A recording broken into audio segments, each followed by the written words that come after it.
I'm Phil Hellmuth Jr. In our last lesson, we talked about how players can get into trouble by overvaluing the potential of suited connectors. Now we're going to talk about another hand that some of you like to overplay. Ace-King, baby. Ace-King really is a huge hand pre-flop. And while aces and kings are obviously way superior, it's debatable whether other top pairs, that is queens and jacks, are better or worse than ace-king. The way I look at it, ace-king's better than queens. Whichever side of that debate you're on, it's clear that ace-king is at least one of the top 5 starting hands. This means that you usually want to play ace-king very aggressively pre-flop. How to play it pre-flop depends mostly upon the depth of your stack and that of your opponent's stacks, the blinds, the antes, all that kind of stuff. If the stack sizes are such that you can get all-in pre-flop, with you being the player to make the final all-in raise, this is typically going to be the best way to play your hand. Did you hear me? All I'm saying is if you can get the last bet in with ace-king, usually the way I want you to play the hand. If your opponent's holding a smaller medium pair, you have every opportunity to make them fold and win a nice pot pre-flop. It's going to be tough for them to call.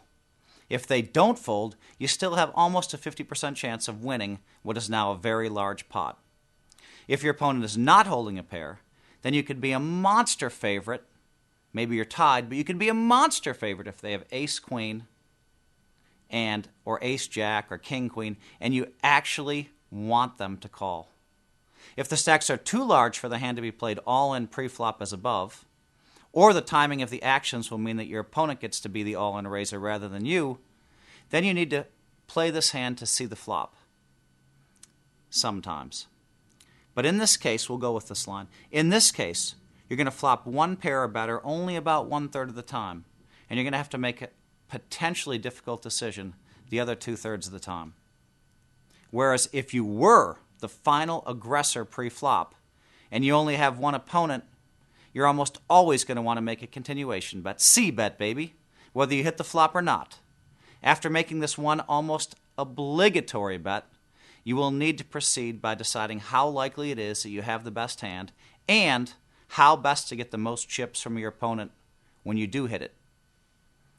When you decide you probably don't have the best hand, you may decide to continue aggressively trying to buy the pot. But be careful.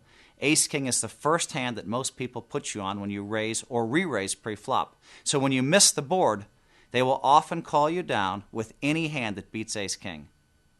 Against multiple opponents post-flop, you usually have to give it up when your ace-king misses the flop. But not always. There are no absolutes in proper poker strategy, though a few things are pretty close.